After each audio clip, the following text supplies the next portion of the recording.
Thank you, Mr. Tichana.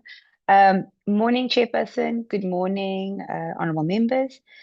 I will take the committee through the legal opinion drafted by the Constitutional and Legal Services Office concerning the incident that took place on Thursday, 26 February, involving Mr. O'Sullivan, while being led by our junior counsel, Advocate Mkhize.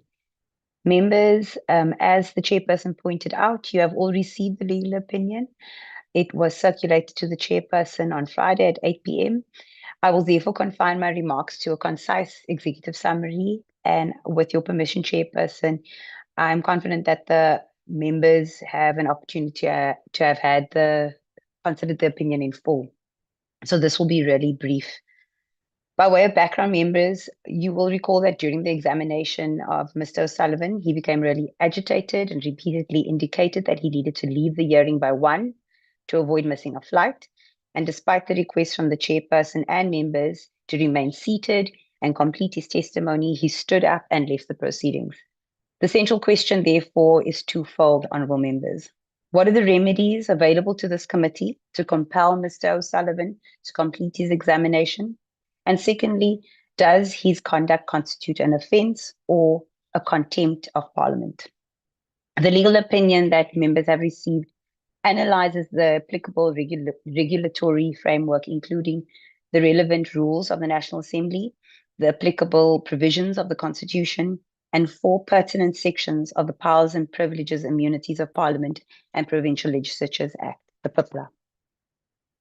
Members are aware that the National Assembly Rule 183 requires any person appearing before the committee, including counsel and attorneys, to observe the directions of and conform to the procedures determined by the chairperson.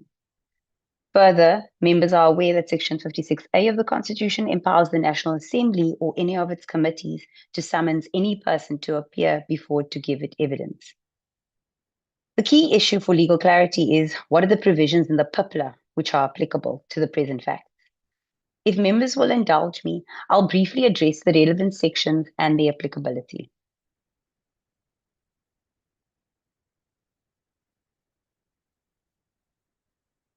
So let's first go through the provisions that aren't applicable in this instance. So members, 17(1)A provides that a person who has been duly summoned in terms of Section 14 must remain in attendance until excused, failing which an offence has been committed.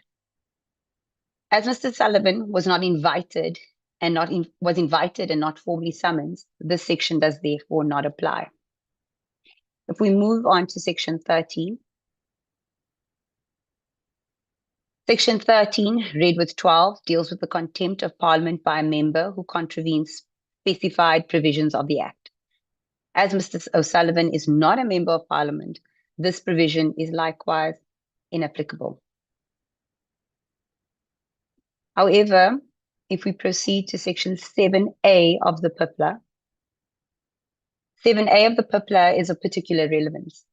It provides that a person may not improperly interfere with or impede the exercise or performance by Parliament, a House or committee of its authority or functions. And then if we look at Section 27,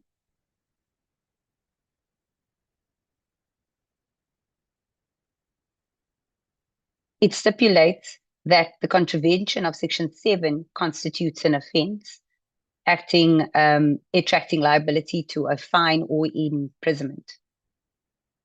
So, honourable members, on a plain and grammatical interpretation of the term impede, it denotes conduct that is obstructs or hinders the progression of Parliament's work. In leaving the proceedings prematurely, Mr. O'Sullivan's actions may reasonably be construed as interfering with or impeding the committee in the execution of its mandate.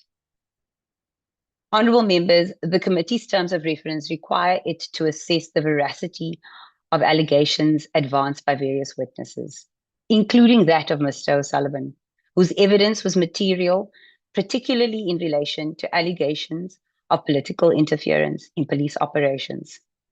His departure before completing his examination therefore hampered the committee's ability to discharge of its functions in terms of the terms of reference. Additionally, honourable members, if you consider 17(1)(c)(1), 1(c)(1) of the PIPLA, it provides that a person who fails without sufficient cause to answer fully and satisfactorily any questions lawfully put to them commits an offence. Therefore, members, given that Mr. O'Sullivan left while under examination and without the permission of the chairperson, this provision may also be engaged. In conclusion, based on the analysis set out in the legal opinion before this committee, the Constitutional and Legal Service Officers is of the view that Mr. O'Sullivan has potentially committed a statutory offence in terms of Section 7A, read with 27 of the PIPLA. Furthermore, Mr. O'Sullivan has potentially committed a statutory offence in terms of 17(1)(c)(1) of the PIPLA. The committee is at liberty to invoke its summoning power, as Mr. Techana has explained, enshrined in both the Constitution and the PIPLA and the National Assembly rules, and is advised to write to Mr. O'Sullivan detailing the recourse as set out above. However, this committee on the 26th of February resolved to invite Mr. O'Sullivan to return to Parliament. That said, the committee is firmly within its rights to invoke any of the above-mentioned legal remedies should Mr. O'Sullivan not comply with the committee's invitation to return to Parliament. Thank you, honourable members. Okay, Advocate Arendse. Good morning, Honourable Chair, honourable members and my colleagues, and thank you, Ms. Ali and Mr. Techana for the presentation of the opinion. I have nothing to add. I concur. In relation to Mr. O'Sullivan himself, he has confirmed that he will be in attendance on Thursday. One, to conclude the questioning by Advocate Mkhize. I think she had 2 or 3 questions left. And then, of course, to deal with the matter that's just been addressed. I'm not sure which one, obviously, within your discretion, which one you deal with first.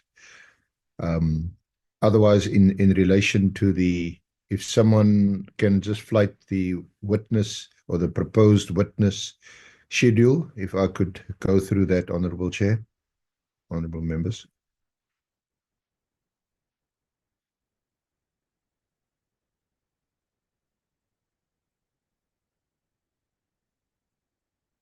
Advocate Arendse. Yes, I was requesting someone to flight the proposed witness schedule for this week and next week, because I'm not able to do it from my end. Okay, I think we must. Okay, no, it's fine. Yeah. I wanted to say that, but it's a matter which I think members will raise during discussions. Let's have Mr. Paul O'Sullivan come in, like we advised him to come this week, and the committee will engage with him when he comes, whether it's a full day or it's 5 hours. Let him come. I don't think he's coming specifically for Advocate Mkhize, because committee members may have issues that they want to raise with him. So let's just say when he comes, it must be for Thursday. Yes, Honourable Chair, did indicate it's subject to your discretion and the committee members. Thank you so much for your efforts. But from our side, we had those few questions left.